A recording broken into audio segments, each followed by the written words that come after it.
Okay, welcome to the Opperman Report. I'm your host, Ed Opperman, private investigator, digital forensic investigator, blogger. Got the blog called the Opperman Report. We got a really great guest today. His name is Ole Demmegard, and he's the author of Coup d'etat in Slowmotion. And you can find that book on his website, which is called lightonconspiracies.com. And that's light, like a flashlight, on conspiracies.com. And all that stuff, I have the link to his book and his website are all up on my blog, The Opperman Report, and you can find it all there. Ole's a fascinating guy. He's been doing research and investigations into these assassinations and conspiracies for about 30 years.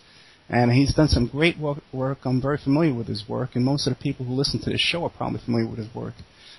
Ole, how are you? I'm very blessed, thank you. How are you? I'm good. Let me ask you a question. The first question I got for you is this. I've been listening to a lot of your interviews lately, and it seems like everyone who interviews you pronounces your name a different way. How do you pronounce your name correctly? It's Ole Dammegård.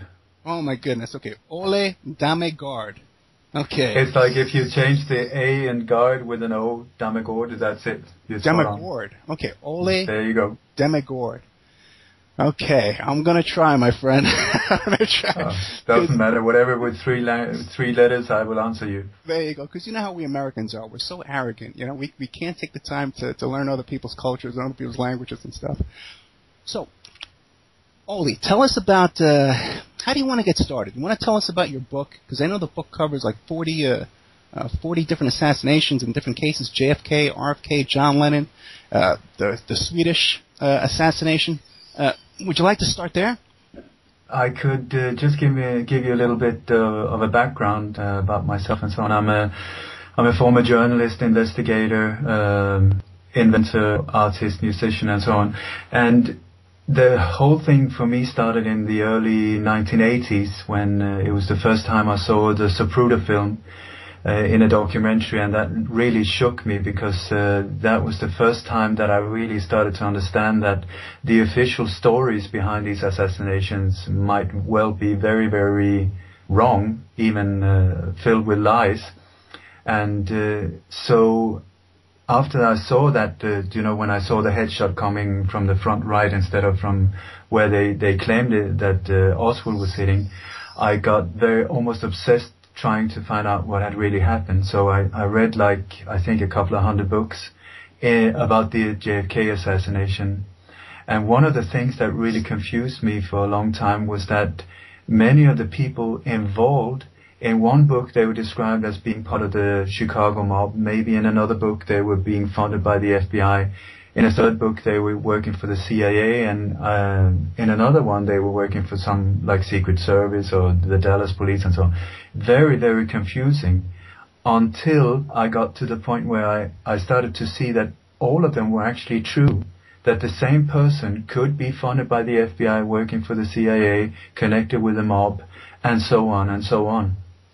And this is very important, I think, when you look at these assassinations and their different terror attacks and so on, to see that it's a multifaceted thing. There's no such thing as a good guy, bad guy type of, the guys with a white hat are the good guys and the boogeymen have black hats. That's not the case. They're so intertangled and intertwined that when you talk about the CIA and the mob, I would say in many occasions they're two sides of the same coin and so on. And this is also how they've been working together for decades. So after I really got very deeply into the JFK assassination, I also started studying the Robert Kennedy assassination and the Martin Luther King, and also Abraham Lincoln, and all the way back to Julius Caesar. And it came to a point where it almost it appeared to me that quite clearly that the powers behind these assassinations are following almost like a template, like a bullet list of how to commit these assassinations on a high level, and how to get away with it, how to trick the normal population into thinking that was the deed of a lone crazy guy, instead of that it was actually a political assassination and an elimination of somebody they wanted to get rid of so that they could push forward their very brutal agenda. Then in 1986, the Swedish Prime Minister was shot down by a lone... Before you get into that, okay? How old were you when you started to get into JFK? I was in my 30s, I think. Okay. Something like that, 25, around there. Okay, because you look very young now. Okay. Oh, so you're budding 30s yeah, you look good. When you got started with JFK. Okay, and now also, too, you mentioned that you were an inventor. What have you invented? I've invented a water saver that saves the water. You know, when you step into the shower and you put on the water and then you have to wait for a couple of minutes and brush your teeth before it gets warm. Yeah. It's a device that saves that water and recycles it. So that's the thing. Okay, very cool, very cool. Okay, so then you got involved in the Swedish Prime Minister, I believe his name, Olof Palme was his name. Olof Palme. Okay, let's hear that story. And up until that time, I thought, I lived in Sweden. I thought it was there was no corruption. I thought the police was somebody you could trust. I thought the government was, super duper, and that we were being pumped with that we lived in the perfect country, the perfect democracy, and so on. Yeah. And that Olof Palme was a man of the people and somebody who was standing up for all the right causes and so on. But what I found out after a while was that this assassination in Sweden, which was blamed on a lone crazy guy, started following the exact same template as the other big assassinations. And that I got very confused once again there, because I thought, how is this possible? I mean, how can it follow the same template if they're not connected? So I moved to Sweden. I went up to Stockholm right after the assassination and started working as a bus driver just to be able to be there on location. And I joined up with a small group of Swedish, mostly elderly men, who was very, very worried about the development in Sweden, especially after the assassination. And so on an early stage, I was part of this investigation on the private side, sort of. And in the end, I met most of the witnesses. I tracked down what turned out in the end to be foreign agents, and I met Swedish local policemen who were involved in the assassination and international hitmen. It turned into like a real thriller type of thing. And in the end, it actually got so bad that two of my friends got killed or murdered, I would say, but in a quite a brutal way. And in the end, I also left Sweden because I felt it was getting too close for me. How long ago did you leave Sweden? It was I left the year 2000. Okay. And now I live in Spain. Now, one difference though between this Olof assassination is that the patsy who they arrested in that case, he was actually exonerated. He was found not guilty later on. He was retried and set free. No. Yeah, but this was the first guy they tried to nail for the murder. There was a sabotage of the whole operation. It's a very, very complex assassination. It's on the same scale as the JFK. It looks very simple from the outside, but once you start digging into it, it's super complex. And there was two operations going on at the same time, and one of the operations were there to sabotage for the other. And that's what they did. Also, they interfered and got hold. They got the patsy that was prepared. They got him out of the way so that the whole operation failed, and that started a whole massive confused investigation. The whole thing turned upside down.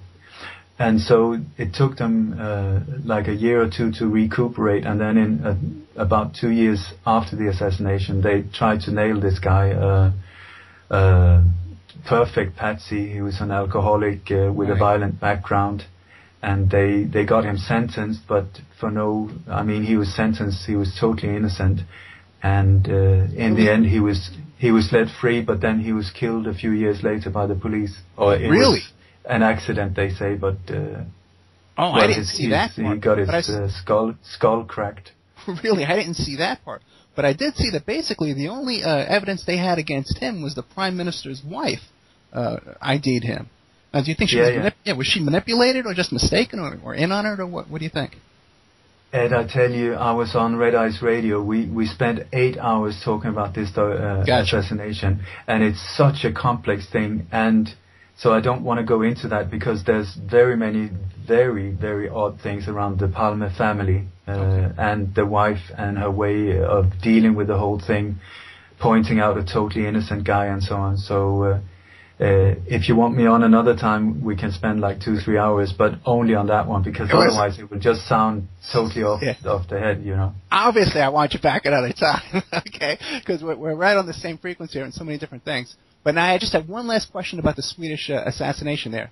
Now, I believe I heard you on another show say that one of the witnesses, the eyewitnesses in that case, was also later on, he had taken prisoners or hostages in his home, and is that true? I know what you mean. It's very strange because the guy that, in my opinion, the one they tried to nail for this, the patsy that they had prepared, his name was, they called him the crazy Austrian, Wilhelm Kram. But Wilhelm Kram was only an alias, and his real name was Josef Fritzl. And this Josef Fritzl was, quite a few years later, he was involved in a massive scandal where it turned out that he had kept his own daughter as a prisoner in the basement for 17 years or something like that, and made her pregnant with 4 kids, and, you know, absolutely absurd. Right. Now, are you sure that's the same guy? Or? Yeah, for sure. Oh, really? And it was the guy who points him out to start with was the first investigator of who was also involved in the assassination itself in one of these operations. But this is if you tell these things to normal people and normal Swedes, they will just go, "My God, you're off your rockers." But this is after 30 years that I've found out these things, so I don't take them lightly. No, I don't take them lightly either, and I can appreciate. But that part of the story is just so fascinating to me that Joseph Fritzl, like you said, he had his daughter held hostage in his home, impregnated her, and even killed some of these children. No, but I think that one of the reasons, as far as I've been able to understand why they picked him, was that they could blackmail him because they knew he had his daughter in the basement, you know, so that he would take the fall and he would shut up. Because if he came out, it would get even worse for him. That is my theory. I have no idea why they picked this guy. There's some evidence showing that he was involved with the Mossad as well, delivering manufacturing passports for them and so on, as well. So I don't know. You know, when if anyone will know how complex once you get into these networks of. It's so difficult to know what's going on. I mean, even the people who are involved themselves, they don't know either, because it's so compartmentalized and so on a need-to-know chain. It's so chopped up so that nobody knows the whole picture. Not even the people carrying out the assassinations. They often don't even know the real identity of the people they're killing and so on. So it's very chopped up. I totally agree with you. But now my question is, what was Joseph Fritzl's role? He was a witness? He was a shooter? What was his role in the assassination? His role was to be picked up as a patsy. He was not aware of it, as far as I know. But they went to pick him up. And the thing was that when they went to grab him, there was another police car that had stopped him and was just asking him questions. This police car has never been identified as an official police car, you know. And then exactly in another spot of the town where the shooter, the real killer, jumped into a car and took off. They had parked in a small little one-way street just outside a restaurant called Karelia, and one of the escape cars takes off with a shooter, and 5 minutes later, this guy, Josef Fritzl, walks into that restaurant. How he managed to get there from the time just like a few minutes earlier when he was stopped by this unofficial police car to there, it is my guess is that police car stopped him crashed the other operation, sabotaged it, and then took him as fast as possible to that restaurant to even screw it up even more. Oh yeah, you're right. I think he had absolutely no idea. I think, a bit like Lee Harvey Oswald, he was just told, you go to that cinema and meet up the controller. The same thing here. He was waiting for someone, maybe waiting for a phone call or something like that, and not knowing that he was the one who was going to be blamed for the whole thing. Just fascinating. This is the thing. It's when you start studying these assassinations, not one by one, but when you start studying them like all of them, you will soon see that there's a very clear way that how these things are carried out. So I can even give you, if you want down the way, I can give you like an example how they do it, the different bullet points and what is involved in carrying out one of these things. I definitely do. But a question I have for you is, because when I see someone like this Joseph Fritzl character, who seems to be like a serial killer type, deviant type, okay, with a person of evil intentions, who's not like a workman type assassin who's working for the CIA or even the mafia, who's just like a soldier type, a mercenary type. This guy's a deviant type, okay? Now we see these people pop up in other assassinations as well, and now I've noticed that there's a connection to a satanic cult called the Process Church of the Final Judgment. Have you ever seen this thread of the Process? No. You haven't? No, I haven't. I heard of these things, and I know that once you get up a bit, I've been mostly studying on the street level, how it's carried out, who are doing it, and so on. But when you get up in the power pyramid, the higher up you get, the more these weird rituals and satanic things and things going on there is. Right. I've heard previous interviews with you, and I agree with you again, the Council on Foreign Relations, Trilateral Commission, and the Bilderbergs. And it seems to me, I'm about your age too, I'm 51 years old. And I've been researching JFK and these assassinations, these type of things, about the same amount of time that you have, I believe. How old are you? I'm 55. Yeah, 55. Well, there you go. Okay. But one element that I've noticed is this, from my American point of view, is this satanic group that's been involved in the Manson slayings, I believe involved in the John Lennon assassination, and the Atlanta child murders, the Son of Sam murders. Are you familiar with the Son of Sam case in New York City? Yeah. Okay, right, and these serial killings. Okay, and I've seen that they have a connection too. And when I see something like this guy, Joseph Fritzl, like you were talking about, and his involvement in this, it just caught my attention right away. When I can only say that one of the things they do when they choose patsies is they need to work well in media.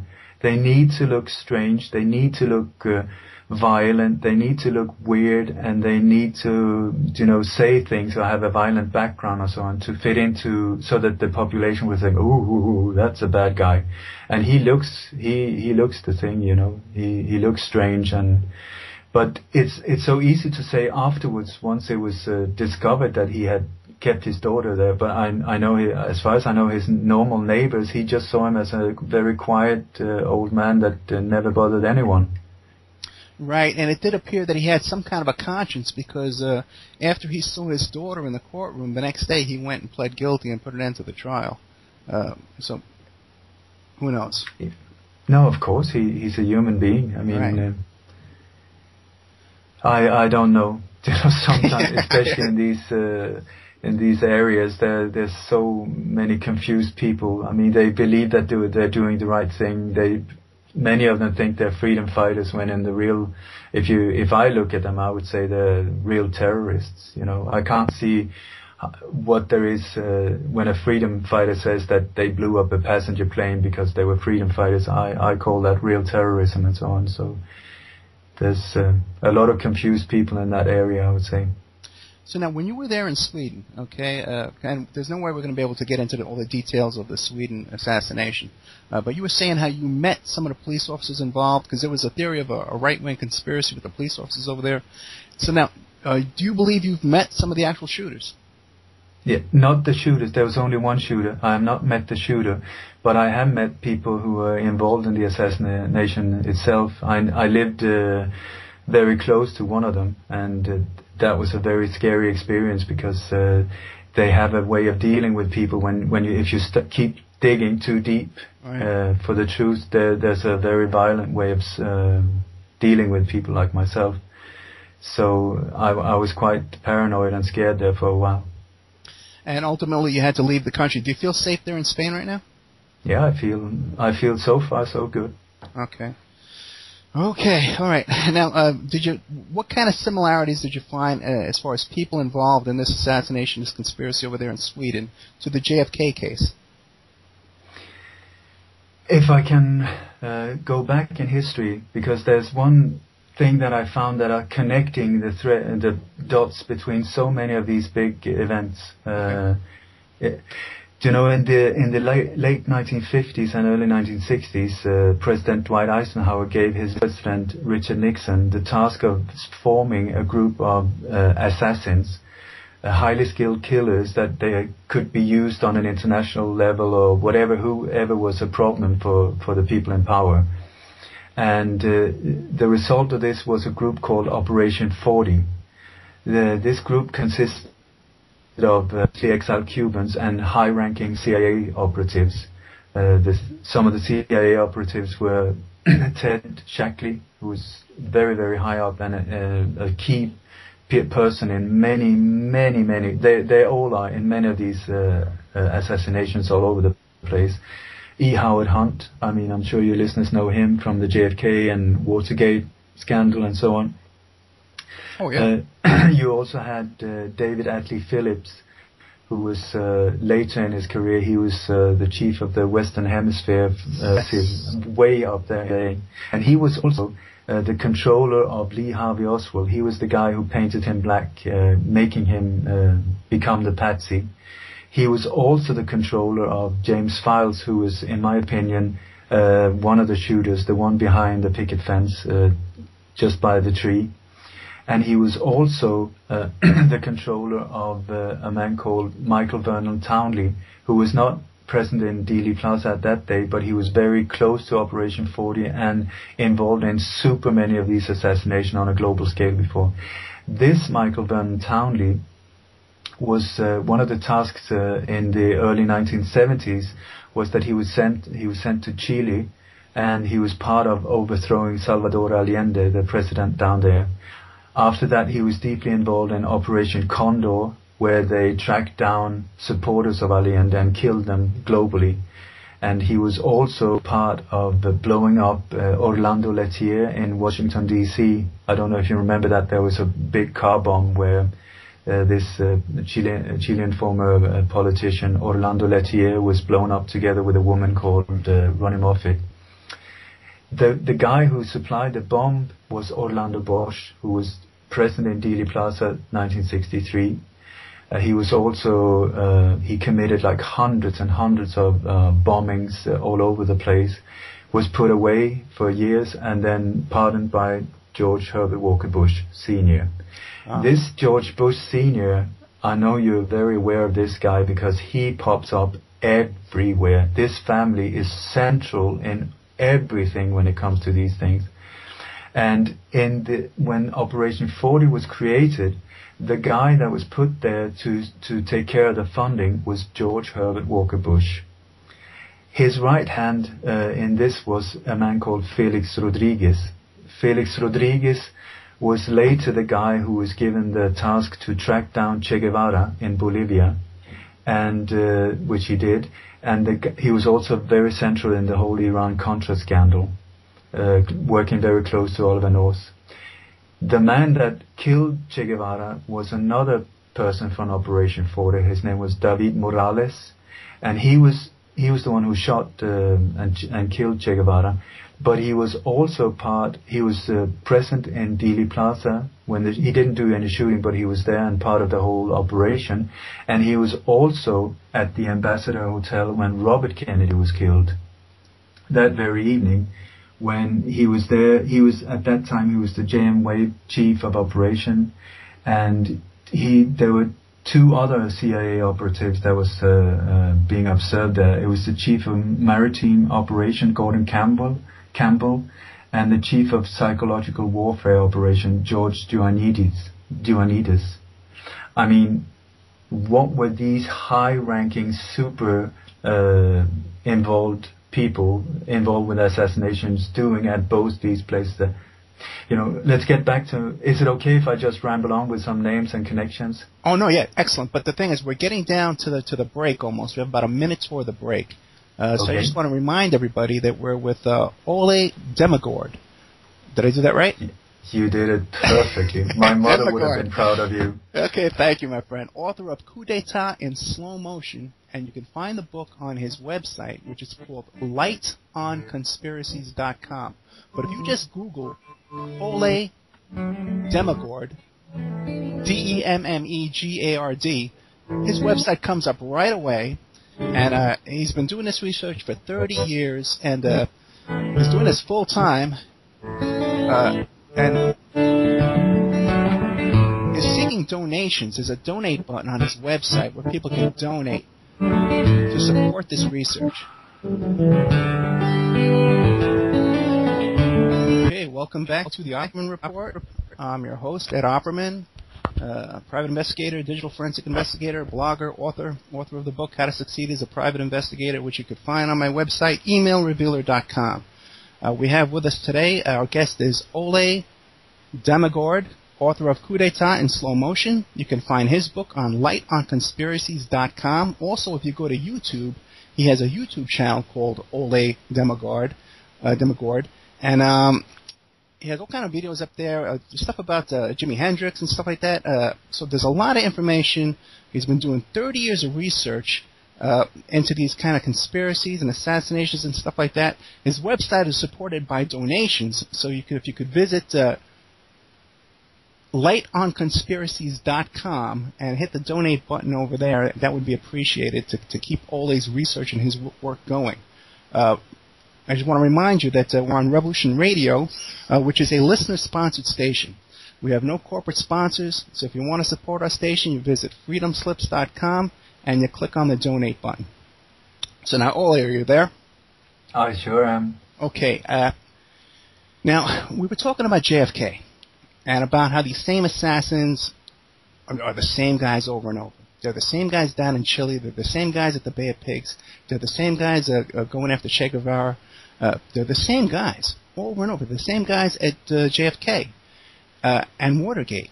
Now, when I was in high school, I had a friend named A.J. Weberman who wrote the book called Coup d'etat in America. Are you familiar with that book?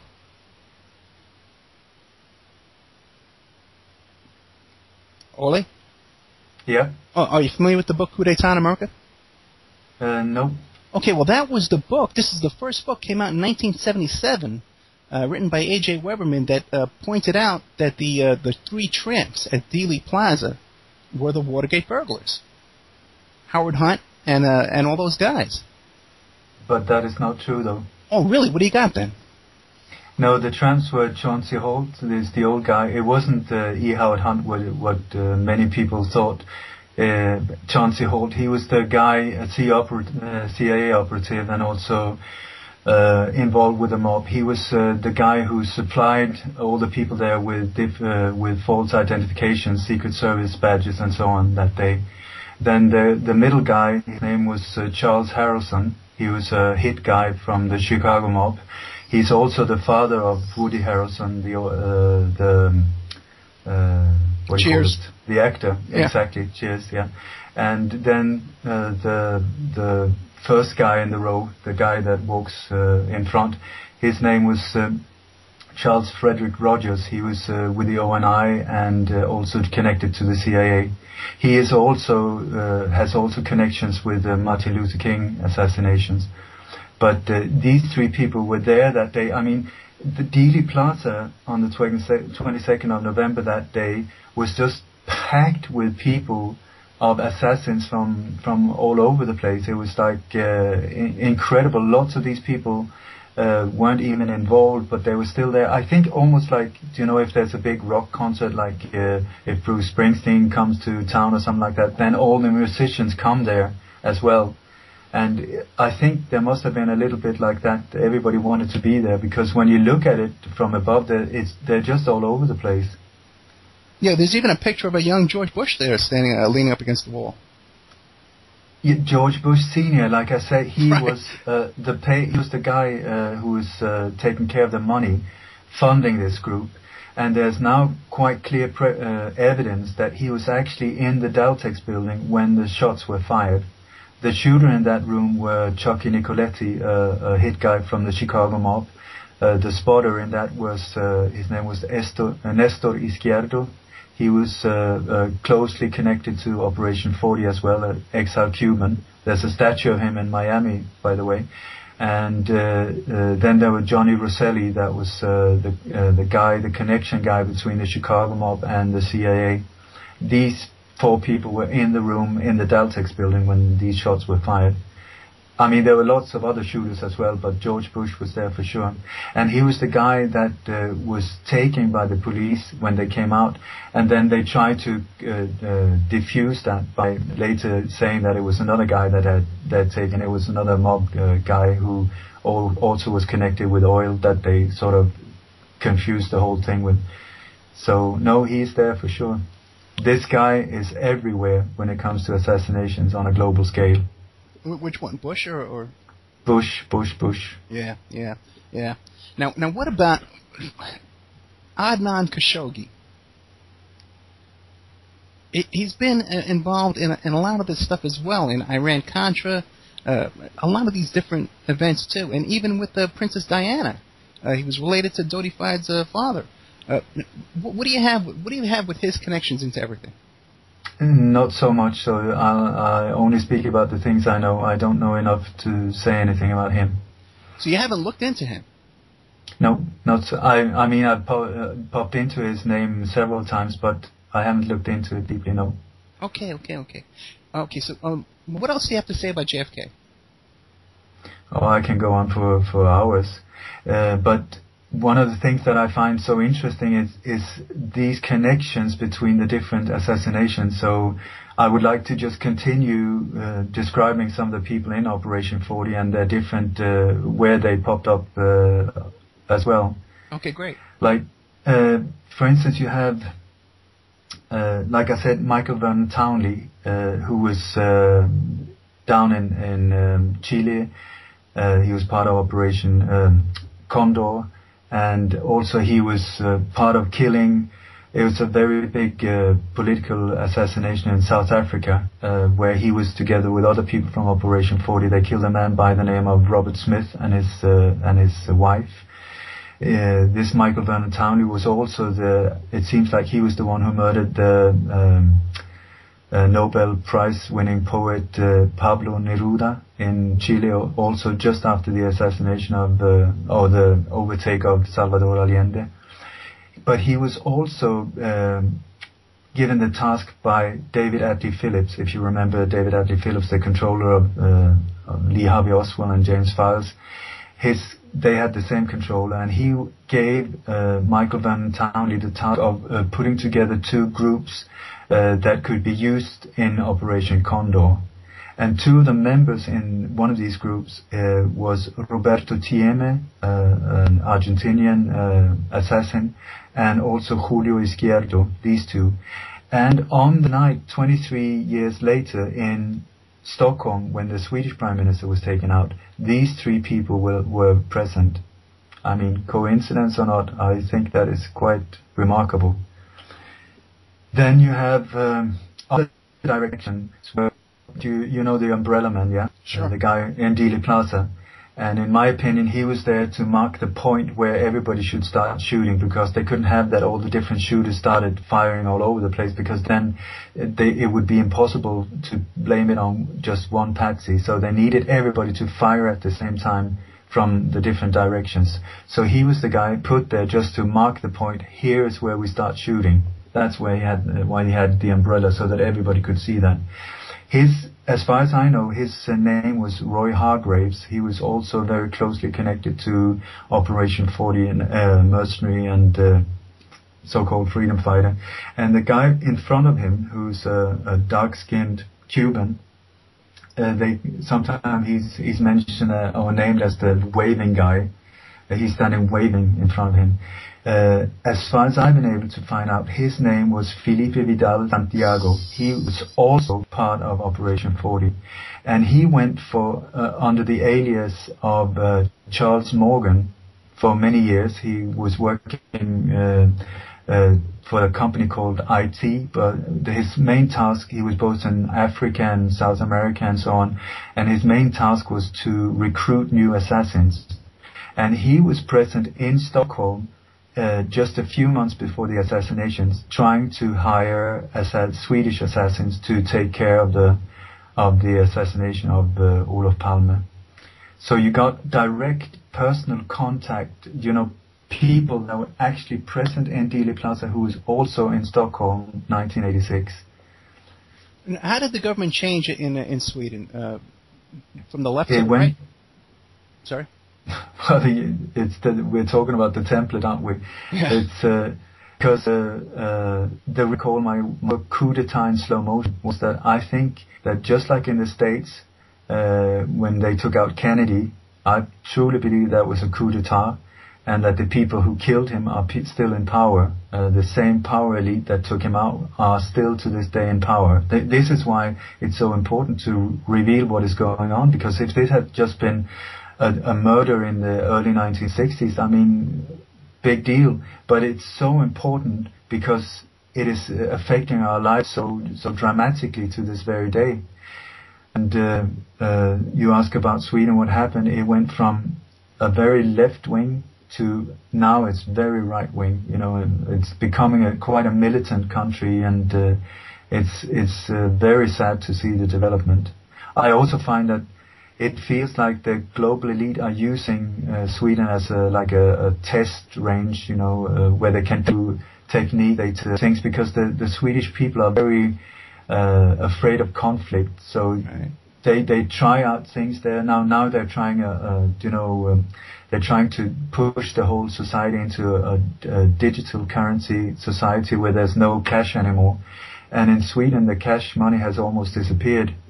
And they're trying it out there to see if they have riots or uprisings or anything like that, or if they can get away with it. If they get away with it in Sweden, then they will use that to go to the next country and so on, and move it forward.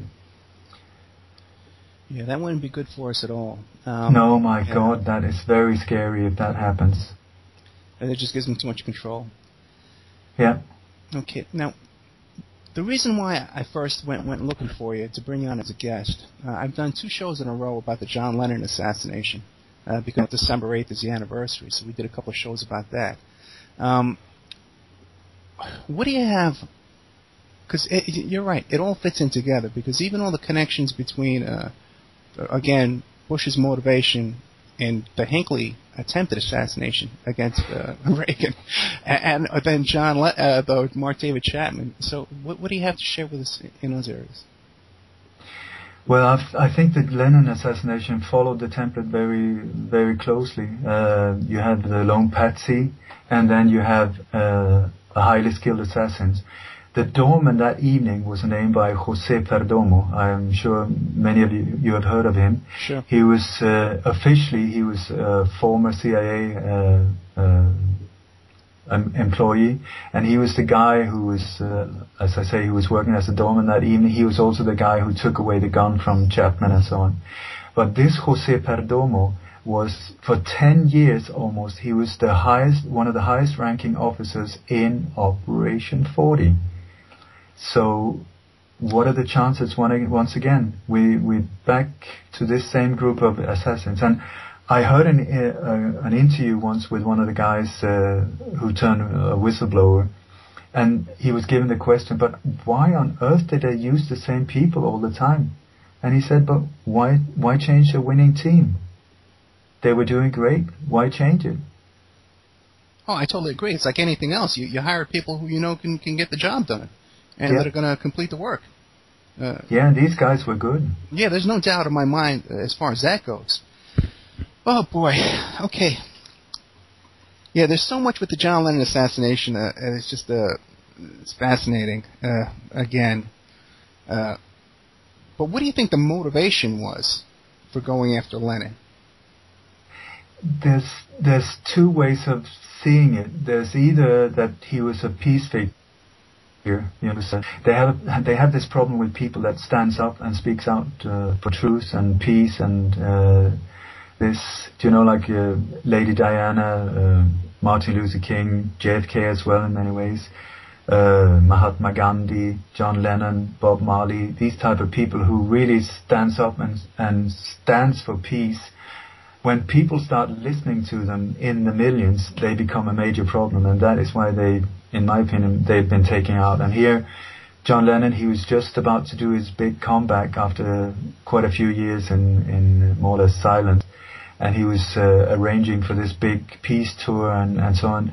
So that is one aspect that could be the reason why they took him out. The other one is quite a controversial theory that I don't know, I can just put it forward, that there is quite a lot of evidence showing that the Beatles is some kind of a creation, a Tavistock creation that was actually, like, you know, nowadays they can make almost like in a factory make boy bands. Right. That they put together this group. They sent them off to Hamburg, but in Hamburg, instead of playing in nightclubs, they were drilled and formed into what they were to become later on. And then the whole hysteria, the Beatle history or whatever you call it, hysteria, was actually paid for. They started paying young people to do the screaming. Do you know, because, like, for instance, when they went to the States the first time, no one had heard of them, absolutely no one, and still they were met by all these thousands of teenagers screaming their head off. Some ex-operators have come forward and spoken how this was created, how the songs were not written by them but by very skilled musicians, and that the whole idea was to bring forward a group to destabilize society. This is one of the things they want all the time, to destabilize, get the countries weak and out of control. And if you see the development from what happened around the Beatles, I mean, they came out in 1963 and sang She Loves You, Yeah, Yeah, Yeah, and people were horrified about their haircut, which was like nothing. And then just a few years down the line, where the whole country were onto LSD and flower power and listening to all kinds of it was a massive difference made to society in just 5-6 years, where this group was very central. And just had a guest on the other night, Mac White, and he pointed out that the Beatles came to the Ed Sullivan Show a very short time after the Kennedy assassination. Yeah, exactly. Like, this is all, you know, diversion is one of the main tools they use. They have different tools. They got the problem, reaction, solution, but also diversion. When they need to get people's attention away from something that is about to be exposed, they need to create something big, like a bomb or a war or something to make, or scandal, to look the other way. Like Monica Lewinsky or something like that, look the other way and keep them looking there. And according to these MI6 operatives, they say that this was a creation to divert attention away from the Kennedy. It was just a few months after the assassination that the whole thing just took off big time. And there is, if I continue on this track, I'm not saying that this is true, just presenting what I found out. In 1966, there's quite a lot of evidence showing that Paul McCartney died in a car accident, and that if you look, there's loads of it on YouTube and so on about this whole thing. They call him Fall instead of Paul. Sure, we're very familiar with that. My audience is extremely familiar with that.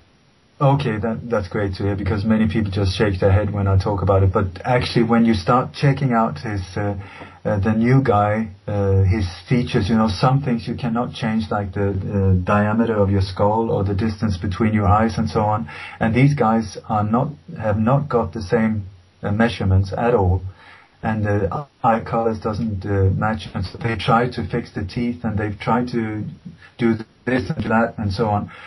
But the whole question is, why on earth would anyone put such an effort into putting a double into a group like that? Because, I mean, we're talking about a major cover-up and so on. And it is said that when there was this quarrel in the Abbey studio one night, and Paul just rushed out. It was a late November night, and drove off because he was pissed off with John. And then there was this girl who he picked up, and who when she saw that it was actually Paul McCartney driving, she went totally crazy and started screaming and pulling his hair and so on, and that made him lose control over the car. So he drove off the car and died. She survived, but he died. Anyway, it said that the group was approached by the MI6 or MI5 that night, and that they were taken into a meeting where they said that we need to find a way of keep the group alive, otherwise it will cause mass suicides by young girls and so on. But I've never seen that MI5 or MI6 or the CIA would care very much about teenage girls or something like that. There's always a totally different agenda behind it. And I would say that it's much more likely that the agenda was this whole thing was destabilizing society. This was in 1966, and they were only halfway down the line. So what they did was they put in a double. He had all these operations. It was an American guy, as far as I know.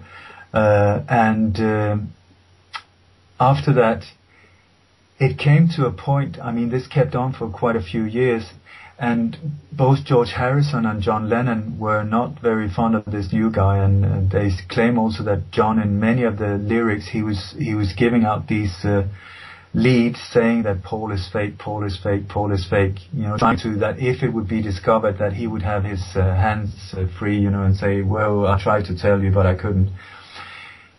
Anyway, also in many of the later interviews, you will hear George Harrison, for instance, he keeps referring to Fall, not Paul, but Fall. And George Harrison is said to have had a phone call from John Lennon just about a week before his assassination, where John said that, listen, I've had enough, I'm going to go out, it is enough now, I'm going to go out publicly with this. And then, boom, a week later he was killed. Then a few years later, I think it was, I can't remember how many years later, then George Harrison was always assassinated as well. There was this guy who managed to break into his super safe big villa and stabbed him, I think, like 3 times really, really seriously. So he was very close to dying. And then he wanted to go out with his story. And there is a so-called documentary out there now about this whole thing. And then, of course, George Harrison died of cancer, which cancer is one of these other things. If you don't die a violent way, then you die of cancer. So I don't know. Which they did to Bob Marley. Bob Marley is another one. If you want to go into Bob Marley, that is connected to Operation 40 as well, if you want to hear my version. I'm very familiar with the Bob Marley story too, but a couple of things with the Beatles and with the switch out. I believe there was a swap out of Paul, definitely. But again, there's I believe there's a connection to the Process Church again, and the satanic cult. It's an offshoot of Scientology. A couple of things. Did you know that the art exhibit, the art gallery and the exhibit where John met Yoko was an art gallery and an exhibit that was owned and sponsored by the Process Church.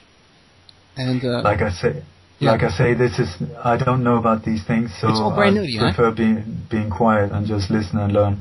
Okay, well, yeah. Well, if it's all brand new to you, it's something you really got to look into. And I'll send you some information so that we're not, or maybe we can do a future show on just all of that. But why don't you get, again, too, now you talk about Bob Marley and the son of the CIA director who gave him the gift of the boot. I know that story.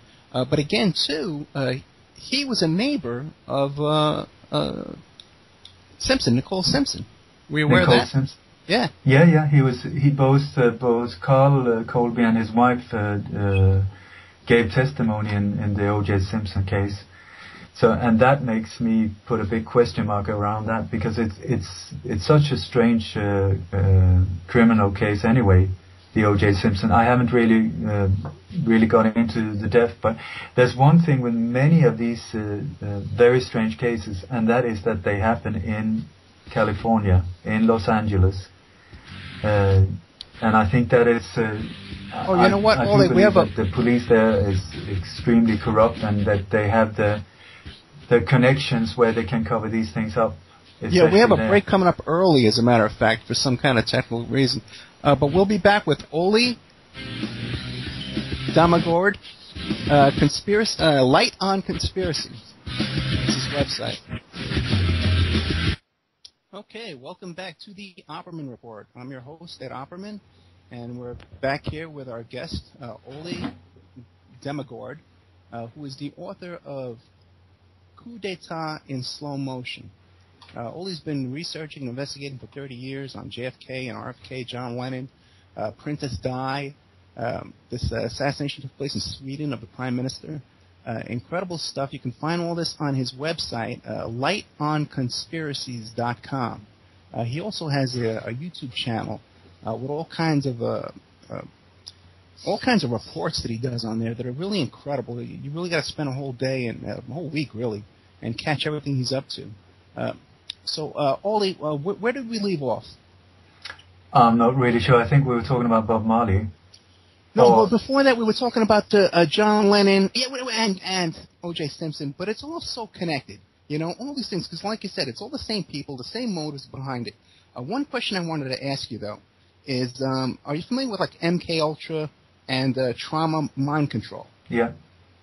Okay, because doesn't it seem like a lot of these big events, like the assassination of JFK, was to create this trauma, a national trauma in us, and then that was followed up by the Beatlemania hysteria? I think with the JFK, it was a pure coup d'etat, just like I said, a coup d'etat, a violent takeover of power. There were many reasons why they wanted JFK out of the way, because, well, I'm sure your listeners know most of them, but there was a lot of people that were very, very pissed off and were very afraid of him being re-elected, so they needed him out by then. But I think there was a very distinct reason why he was taken out the way he was done as well, because it would have been very, very, very easy to just slip a pill in his coffee or something like that and create a heart attack or poison him or whatever. But I think the reason why he was shot in open daylight in front of lots of cameras and people and all of this, it was to send a message out into the corridors of power saying that we can take out anyone at any time, anywhere, to create a shock of fear, which was also followed by this almost like a secondary conspiracy of silence, which is standard also when it comes to these big political assassinations. They're almost always followed by this silence from the official point of view. Just silence. It's the official story. That's the only thing that is valid, and everything else is just silence, cover up, and that's it. Yeah, it does seem like there's an element to it where it has to be in our face, and we have to know what they're doing. They set you an example on a regular basis. When they feel that things are getting out of order, they do another one just to shake things up and get the people back in line. Oh boy. Okay, now how do you think it's depressing? It is. It is. when you start getting into this stuff, you can but really... I tell you, I think it's really, I feel super optimistic at the same time, because I used to think that the whole world was crazy and it was such a violent place and there were so many crazy, awful things going on. But the more I get into these conspiracies, the more I track them down to the same global group again and again and again and again. And I've come to a point where I don't really think there is such a thing as a real terrorist. You know, it's every single time it's a false flag operation or a staged event, or the same people behind it, the same people funding or training or delivering bombs to them or whatever. So I feel the day that these guys sees that the game is over, that it's time to drop it because we're not buying it anymore, that day the world would turn into this absolutely super beautiful place, the place it's supposed to be. You know what? Okay, good. You cheered me up. Because you're right. It is a small group of people behind this. An extremely small group of people. It's maybe a couple of thousand and we're like 7 billion, so it's an absolute joke that we're letting them control us. And this is the mad thing about the whole thing, is that we are actually doing it to ourselves. It is absolutely so stupid. So it's like, who is doing who to what? I mean, we're just as guilty by controlling each other and by just following their sick agenda. Okay, now why do you think that is, though? Are we just brainwashed, hypnotized, mind control? Why can't we rise up and kick their asses and take this world back from this small group that's in control? For one, there's that courage. And for another thing, we've been duped for so many years. I mean, they've been very, very efficient when it comes to mind controlling and just duping us with all this media and TV and program, just pushing all this fear upon us, fear to get us down, so that we're more easily controlled. And also, like, I think it was Goebbels, Hitler's advisor, who said, or it was Hitler himself, I'm not sure, but the bigger the lie, the easier it is to get people to believe it. And I mean, once you get into this area, what these people have done is absolutely mind-blowing on the scale that these people have been involved. So normal people they can't take it in, because it's just like, it's too incredible. It sounds like a silly fairy tale, but it really is the facts.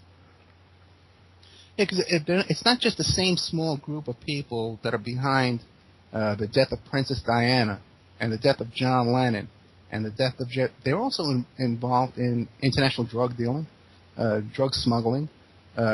Even I heard you on another show too. You were talking about the connections of Bill Clinton to Bush at the Mena, Arkansas airport down there with all that drug smuggling that went on through the whole Iran-Contra situation.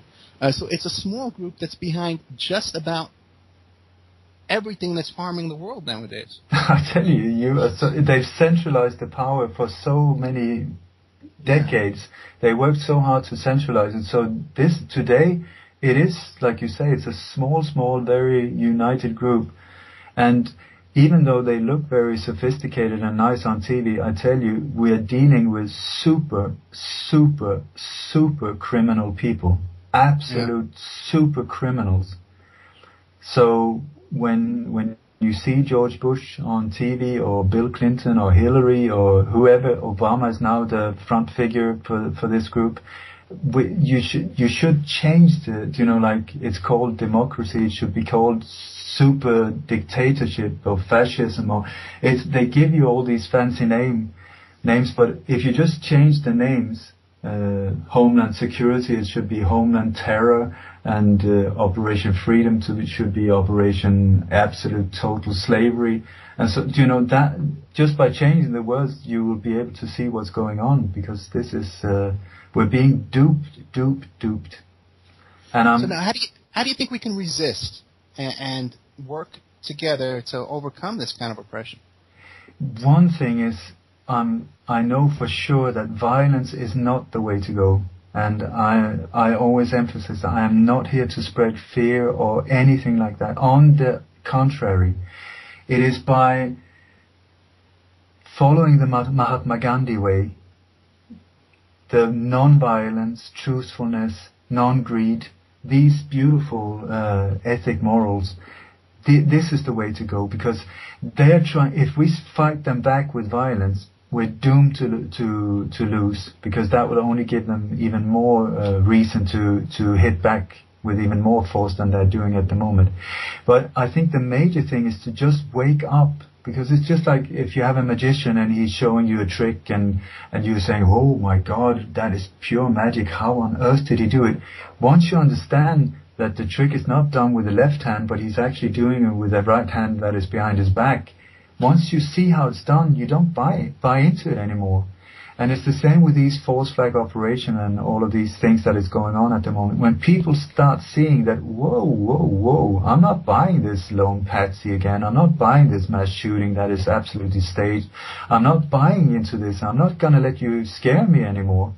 It will slowly stop, And this is, I feel, super optimistic, because for so many years, I've been walking this road for some 30 years, and it's been a very lone and scary road. But now there's such an awakening going on. People are it's come to such an extreme level that you can't be asleep anymore, Even if you're like, your head is made of concrete, most people are starting to see that something very strange is going on. And then when you just serve them the few little bits that will explain the jigsaw, boom, it falls into place right away. So yeah, I think most people nowadays can look back and say, okay, JFK was a conspiracy because it was so obvious. But then as it starts getting closer to the present, like I think far less people are willing to say that September 11th was a pre-planned conspiracy action, and then even less and less people are willing to recognize these issues, like you said, like the Boston bombing. When there's just the Boston Marathon bombing, the FBI agents were thrown out of the helicopter. The guy surrendered on TV with no wounds, and then they're telling us he was shot in the throat a couple of days later. So it seems that we're able to accept that it happened 50 years ago, but that, well, no, not today. You know what I'm saying? I know what you're saying, Ed. To me, this is like, how thick can you be? How thick can you be? There's no excuses anymore. We're 50 years down the line, and people are still asking, was it Lee Harvey Oswald or was it not? Come on, folks. It's time to wake up. There's no excuse for being totally brain dead anymore. 9/11, you have Pentagon, a plane that goes in there, a massive big plane that disappears into a small little hole the size of a hole from a missile. No plane parts, no nothing. And the official explanation is it vaporized because of the massive heat. Come on. There's no time for this anymore. It's on such a ridiculous level that it's by not waking up, we let this whole thing continue. And the result of us letting it continue is all these wars created where innocent people are being killed on a daily basis because we're letting these criminals rule and steer. It's time to wake up. It's time to stop this madness, and it's time to heal the world with love, not ignorance. So I would say, normally I talk directly to people in uniform, the police. I speak directly to the elite as well, and I'd be happy to do this on your show as well if you want, because I just think it's time to wake up. Yeah. Well, definitely. Yeah, continue. What did you want to speak on to? Okay, I would like to speak out to people in uniform. Okay, good. Okay. May it be soldiers, may it be police officers, security people, SWAT teams, whatever. Please, I ask you from the bottom of my heart, inform yourself. Inform yourself about whose agenda you are serving. You are helping to control us, the rest, your own people. You're terrorizing your own people for somebody else's greed, for somebody else's agenda, and these people don't even care about you. You're just empty uniforms to them. As soon as you don't serve their purpose, you are out. So please, if you're a police officer and so on, you might feel very powerful with a nice suit and a big gun and so on. It's not real power. The power lies in truthfulness, bravery, courage to stand up for what is right and not just follow like a coward because of financial benefits or whatever. I can understand that, but we're at a point now in history where there's no more excuses. You know, history will not look back with mild eyes on these type of deeds. When it comes to soldiers, it's so much more tragic, because I think so many soldiers sign up because they think they're going to go out there and they're going to protect and serve for freedom, and that they will do, fight for democracy and liberate people and so on. The thing is, you are there as brutal enforcers, killing, slaughtering innocent people because of oil, because of drugs, because of pedophile gangs, because of weapon smuggling, by the same elite who once again could not give a shit about you. You are just a powerful tool that they will use and get rid of as soon as you're not efficient or useful for them anymore. So please inform yourself about what's going on and then get out. Because it is your soul that will be soiled with the blood from these innocent victims. It is you who have to live with what you have done in the name of somebody else's greed. It's absolute madness. So I say, please inform yourself. Ole, see, the thing is, I come from New York City, okay, and I have a background of a lot of my friends were New York City cops. My partner in this PI business that I have now, he was NYPD Harbor Aviation in New York City. He was a scuba cop and a helicopter cop in New York City. And he was actually there at 9/11. And he was there. His guys were the guys who dove down into the water and picked up the debris from Flight 800. So, as I know these guys that you're talking about, and they're good people. They're good-hearted people. They don't want to oppress anybody else. They want to do what's right. But these guys have a fear. There's a brainwashing that goes on in their life. They don't want to lose their pension. They don't want to lose their job. They don't want the hammer of the government coming down on them. They have a fear that they're afraid to stand up to the powers so there's a brainwashing and manipulation on these guys that I think goes on even to a higher level that goes on to the general public. I totally agree with you. Fear is controlling, and this is why they keep pumping us with fear all the time to be able to control us. And that is where I say it takes courage, but if you will know in your heart what is the right thing to do. You will know. And also, I'm not saying you should not become a cop, or stop being like we're talking about the cops.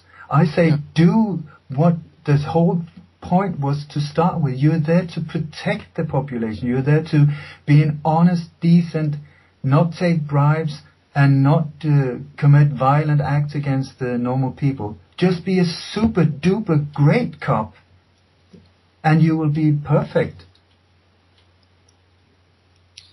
Yeah, I hear you. See, the thing is, I think that guys like you and guys like me, we can look at a situation from the mind of an investigator. And you can look at the building at the Pentagon and see that small little hole and just think, how could a big giant plane fit through that little tiny hole? Whereas a lot of people don't have that kind of critical, logical thinking, and they want someone else to figure out for them and be told what to think. Now, and as long as this elite group, have control over the media, how can we turn that around? Because as long as the media is in their pocket and telling the mass public that, don't believe what your eyes tell you, but believe what we tell you, how can we turn that around? There's a button on that box, and it says off. It says off. It's called TV programs, like programming. It's not by coincidence. It is through that box that they control us. So one very good first step would be turn off the box, start looking around, see, maybe, my God, I've got a family, I've got a a beautiful wife and kids, maybe we should start talking to each other and get to know each other instead of spending the whole time in front of this box when it's causing so much damage. You know? I totally agree with you. Let me ask you a question now, too, because I know what kind of yoga do you do?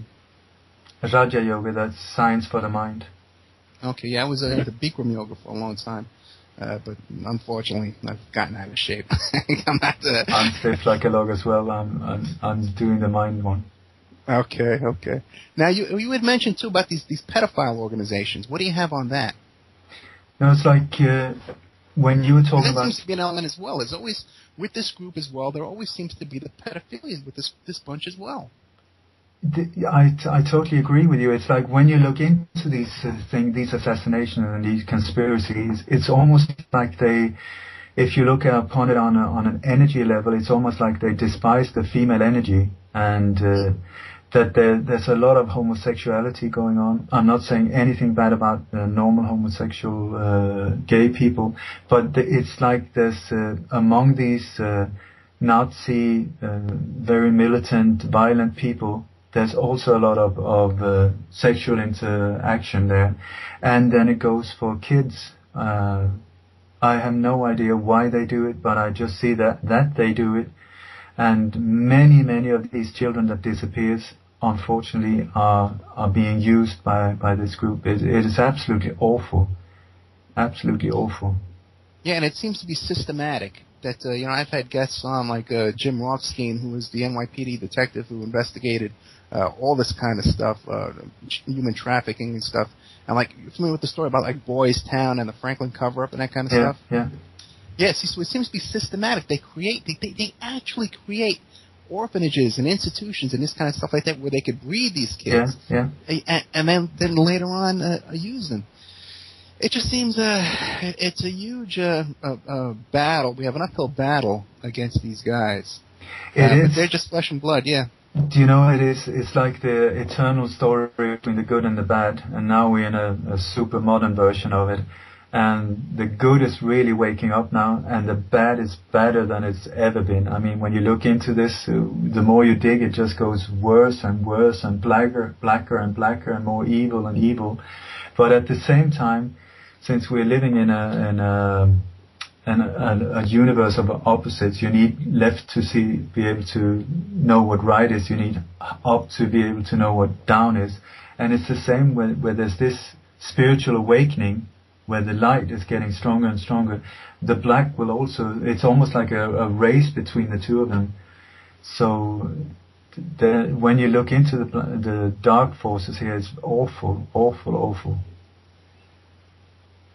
Now, I've had guests on who have told me that they believe, and I have trouble disagreeing with them, that these big events, and even like with Diana and JFK, but 9/11, that these were ritual sacrifices, occult ritual sacrifices. Do you have any kind of opinion on that?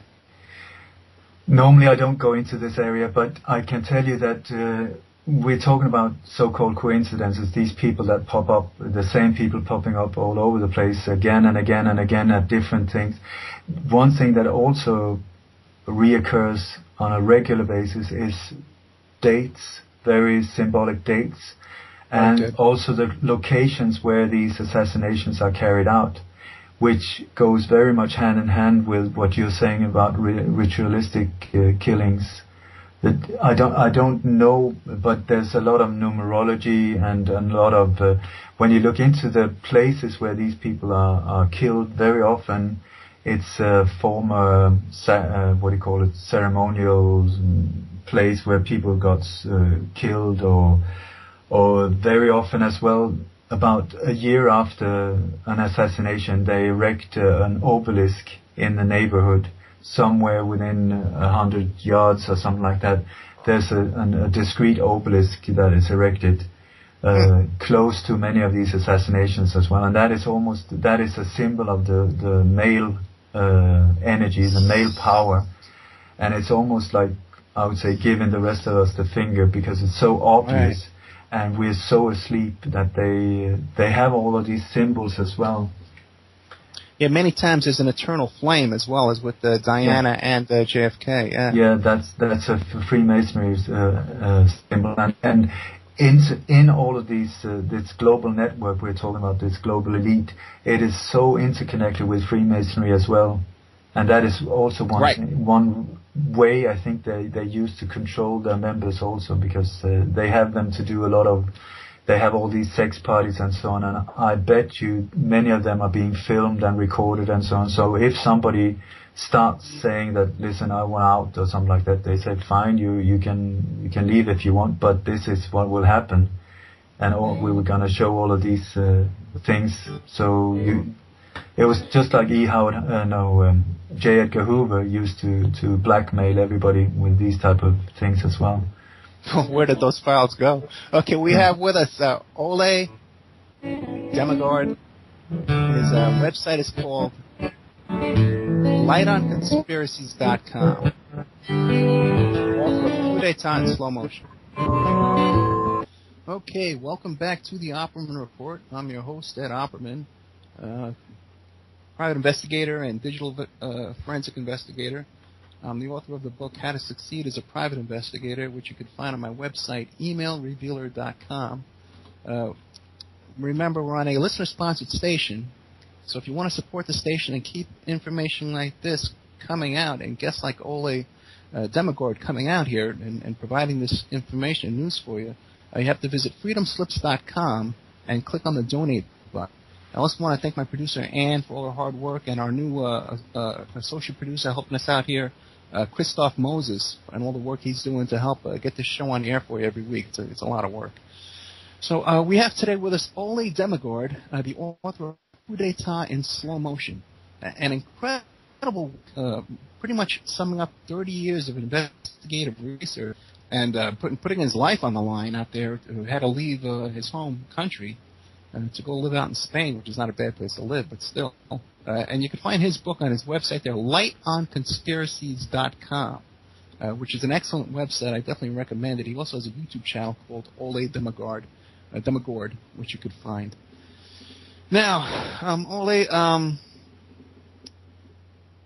I know from the notes here that you're looking for an agent to help you book tours and talks. Do you do seminars and stuff like that, and speaking engagements in addition to your writing work and your radio interviews? I've started to do that, yes, but it's like, do you know, when you dig into these type of areas with conspiracies and so on, I found out very early on that there are two ways to go. Either you go out big time and you get the spotlight on you as a safety precaution, or you go very, very, very discreetly, like stealth, under the radar type of thing. And for many, many years I chose to be as discreet as possible, because at that time I was Mr. Nobody, and I would have been so easily becoming one of these people who end up in the bathtub fully dressed, drowned, or shooting myself in the back with a shotgun and committing suicide like that and so on. But lately, the last year here, it's almost exactly a year ago when I decided to get this information out there at all costs, because there was no publisher that dared to publish this book. So I put it out there for free. I set up a network and just got my book spread out as soon as possible. Within a few hours, it was all over the globe, just as a protection to get it away from me and to get the info out there. And this has created like a tidal wave of interest, and I've been on, like you mentioned before, I don't know how many radio shows these last 12 months, I have no idea. And I've had more than 60,000 hits on my website during this time as well. So now when I'm out in the spotlight, it's actually better for me. The more exposed I get, the safer it is for me as well. So I am doing talks, and I'm very open to go anywhere and do whatever I can to keep this truth getting out there. But it is such a massive job to do on my own, and so I'm looking for someone who could help me as an agent or something like that, to arrange for these things, for tours or talks or interviews or you name it, because I also have a family to feed at the same time, so I need to focus on normal kind of work to get the money in for them. So it is very hard for me to focus on what is really the important one. So if anybody wants to step forward, I'm extremely grateful. Also for context when it comes to making high quality documentaries, because one way I really would like to lift this to the next level is to make a super documentary, especially about the Operation 40 and how that group connects all of these big events that has shaped our world in such a incredible way, and where most of us have absolutely no idea what really happened. The same also with my book. I've got several books, and a few of them I really would like to get on the cinema screen, the movie screen. So any type of contacts there, especially I'm been trying to get in touch with Clint Eastwood to make a film on my book, Shadow of Tears, which is a story about how I went on a bicycle from Sweden. I was aiming to go to South Africa, but instead I ended up in Iran during the Iran-Iraq War, 1984, and well, lots of things happened. It's a true story, this book. You can find it on my website as well. And in the end, I ended up with helping to smuggle out people from Tehran through former Russia and East Germany up to Sweden, and where they're living happily today. And so I also do seminars when it comes to more on the mental level, Raja Yoga, and how to cope with, how to deal with these things, how to be able to stay in focus and love, in tranquility, even though the world around you is totally crazy and so on. So I'll be most happy to do anything I can to spread this. It's just like we're talking about Bob Marley here before, and he was a beautiful man. I think he said once that I'm a very simple man with a very simple wish. I just want to unite mankind. And this is something extremely beautiful and important to me. So if I can do anything to join in doing that and accomplish that, I'm right there. Yeah, I hear you. I'm struggling with the same things, like just getting the guest book, and I do appearances as well for my work, mostly mainstream media. They don't like to talk to me about this kind of stuff. They like to keep this stuff quiet. And just getting your appearances booked and scheduled and vice versa, and scheduling guests is a full-time job. And now you're seeking donations for that on your website,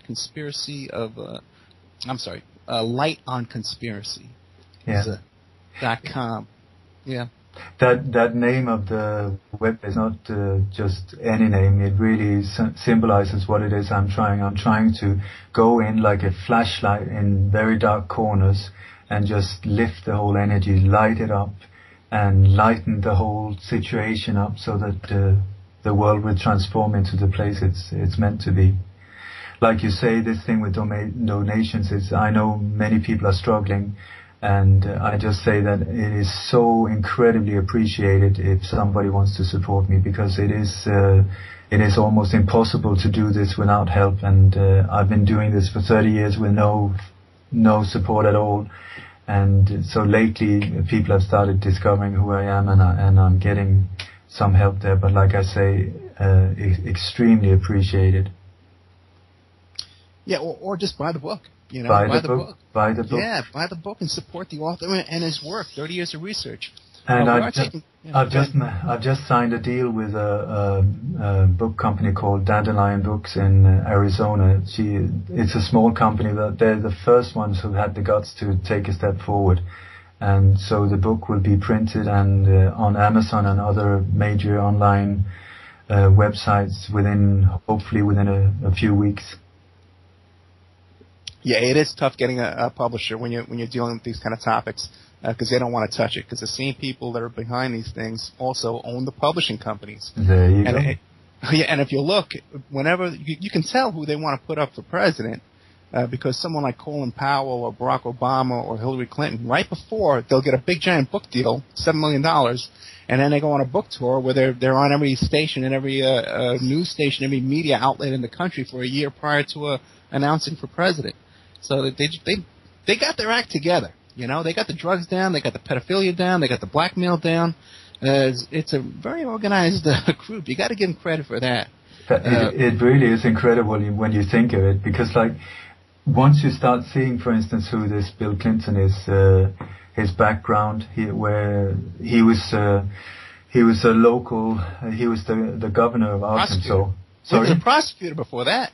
Yeah, and then when this whole thing with the Iran-Contras, when they started pumping in the drugs into the American society through these big military planes that was flown, one of their major pilots was a man by Barry Seal, who was also connected to Operation 40, who was also, he was just about to go live and testify against George Herbert Walker Bush when he was assassinated just a few weeks before the Swedish Prime Minister was assassinated, who was also involved in this international arms deals. But Bill Clinton was actually the person, together with his partner Dan Lasseter, who received these drugs and helped to distribute them in the States, going to LA to the Cribs and other people, all the time making billions, and with the aim of destabilizing the American society, so that there would be more and more crimes, so that there would be more and more cry out for a more militant and powerful police force, and so on and so on and so on. And then there's one thing I just wanted to mention that most people don't know. You remember the Oklahoma City bomb, right? Sure. And just when this is one of these inside jobs again, I'm sure most of your listeners are aware of it. But what happened was that after the explosion, there were lots of people came running, trying to help the people who had survived or were still in all the rubble and screaming and so on. And then suddenly there was a warning shouted out that there's secondary bombs, please leave the area, there's secondary bombs. So everybody had to back off a few hundred meters. And what happened was that there were 2 or 3 vans coming with men in blue overalls. And what they did, they drove up to the building that had almost collapsed. And what they did was, out of the rubble, they got these cabinet files, office furnitures with lots of files in it, and filled the vans with those. And then once that was done, they took off and left the area. And then people could go back and try and save whoever was surviving.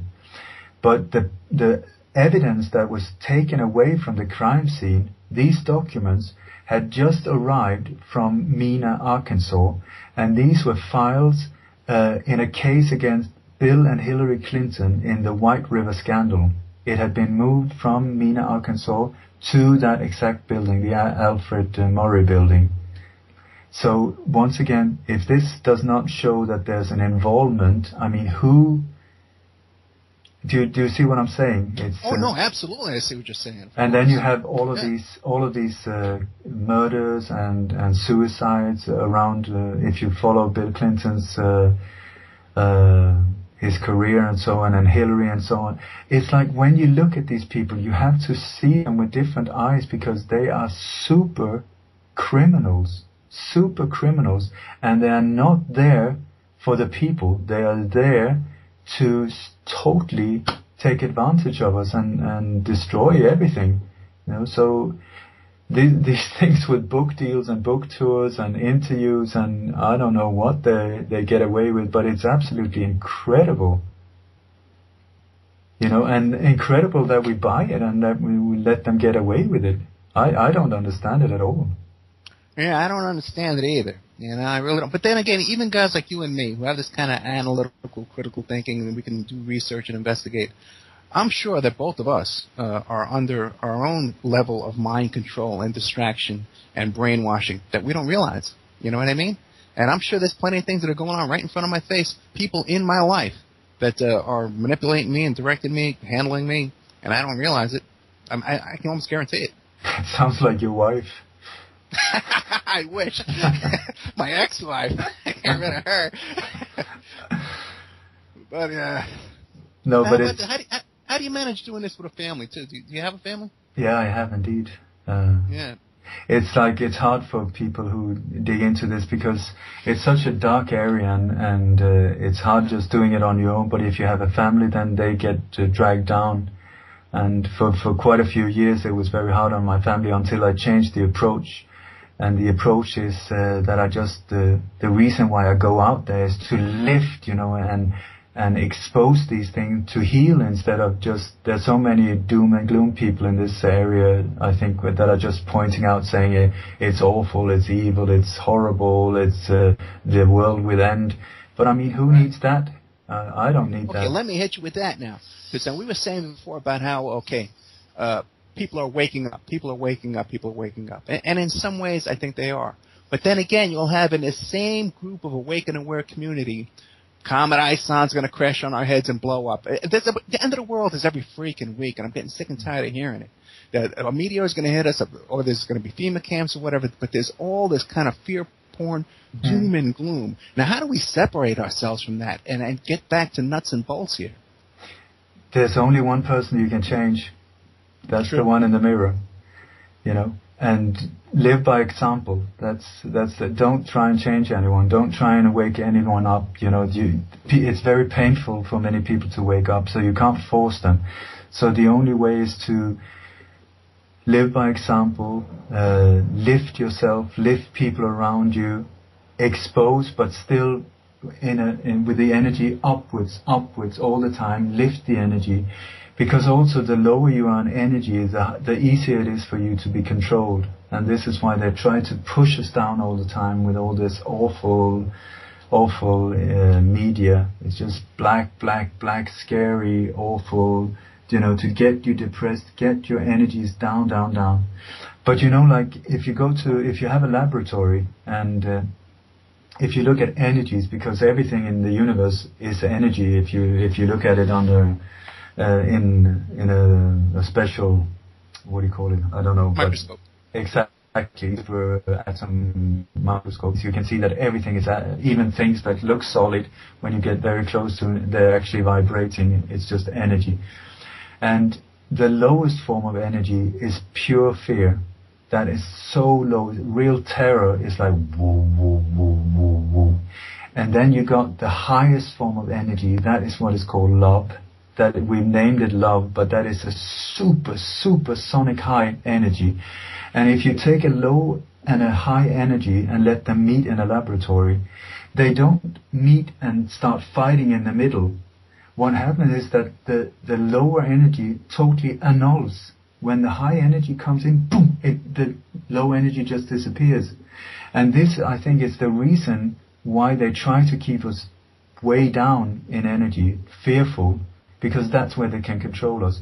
But if we lift ourselves, and the way to do that is by filling our heart with, I know this sounds like New Age, wee you, but it's not, I'm telling you.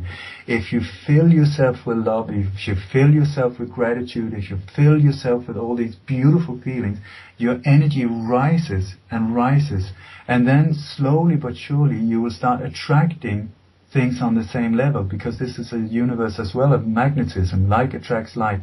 So the more we can lift ourselves, the more we can raise the energy, then the more beautiful things we will start attracting into our lives, instead of buying into what they try to get us to buy into. So turn off the TV. That is one of the major tools. Stop reading newspapers saying it's awful, you're going under, all of these things. It is not important at this point to inform yourself about awful things, I would say. Focus on lifting yourself. And the best way of lifting yourself is, and the best way of getting out of so-called depression, by the way, depression is the disease of me, my problems, me. The way to get out of that is to reach out a hand and start helping people around you. When you help someone, you feel better, they feel better. People who see you help them, they feel better. So it starts racing. So just go out there, do good, help people around you. There's always somebody who needs it. If it's not somebody who actually needs help, then find someone who feels alone or depressed or something like that, and just lift them. And then together, it is, I saw this beautiful YouTube clip about how a movement is created. And there's this, I think it's a rock concert or something like that. Somebody's just filming it, and people are sitting on a grassy knoll, a slope like that. And suddenly one guy gets up and throws off his shirt and starts dancing all crazy. I mean, it looks totally stupid, but he's so happy. He's just dancing away, not caring about anything. Everybody's sitting around, pointing at him, saying like, look at that weirdo, look at that crazy guy. Then after about a minute or so, another guy goes up and starts dancing really crazy next to him, and the first guy just welcomes him and says, yeah. So both of them are making an absolute ass of themselves, but enjoying themselves. Then a third guy comes, then a fourth, then a fifth, and suddenly, boom, all of them are dancing, because suddenly the ones being outside are the ones looking, suddenly it's the ones that are sitting down that are the outsiders. And so from one crazy guy, within 4 minutes, the whole place is dancing. And I think this is how a movement is created. It's not the first guy that looks crazy. It's actually the most important are the second and third ones, and the first one welcoming it. And just, don't be afraid. Do it, let go. And like you said about these police officers and so on, caring about the financial situation and the mortgages and all that, I can totally understand that. But we are at a point where it's beyond that. We will go under if we don't change this. We will. The world they are trying to create for us is an awful, awful place. The agenda is the Fourth Reich. You look at what Hitler was trying to accomplish. The same power elite were behind him, are behind what's going on now. And you can see so many similarities in your country about what happened in Nazi Germany is happening in the States at the moment. I tell you, if you look at it, scary. So it's time to wake up. This is not a time to sit and pick your navel and stand up, really stand up and wake up. So yeah, we're down to like 4 minutes. You're saying that we should talk to our friends, talk to our neighbors, turn the TV off, turn the music off, because the music nowadays, the popular music, is just as bad as sometimes worse, and the music videos that go along with it. And encourage each other. And what do you think about this new medium of the talk radio shows and the internet radio shows? Do you see a lot of? Are you seeing a lot of progress from your work on the radio? Are you seeing any results? I have absolutely no idea, but this is the beauty of radio, isn't it? I mean, I have no idea. Is it you and me, Ed, who's sitting talking to each other, or are there any people listening in? I have no idea. But what I do find out is that I get all of these beautiful messages from all over the place. So apparently people are listening in and people are waking up. And one of the most rewarding thing is that I get, emails and things saying that, my God, I'm starting to believe in humanity again. I've stopped thinking of revenge or hatred. Now I just want to help to do my part in lifting this world and so on. This is the reward. And this is the reason I'm taking these risks as well, because this is such a beautiful world, and it's worth to do everything we can to save it. And I'm totally convinced that we are going to save it. But there is this cancer growth, and it will kill the body if we do not expose it, so that the body can heal itself. We will die. Their agenda is brutal. So, like I say, and this is a time where it's coming to a peak. These two forces, the dark and the light, are meeting now, and this is a super, super, super time to be alive. It's the best time to be alive ever, because we are the one front line who will experience this thing when it goes into the next stage, which is going to be a beautiful, beautiful place to be. And you can hear the end of the show. Well, so this is thank you, Ole. Thank you so much, Ole Dammegård. His book is Coup d'etat in Slow Motion. His website is lightonconspiracies.com. Please go to lightonconspiracies.com and subscribe. and also donate to Ole, who's doing a lot of good work for us out here and putting himself on the line. Thank you.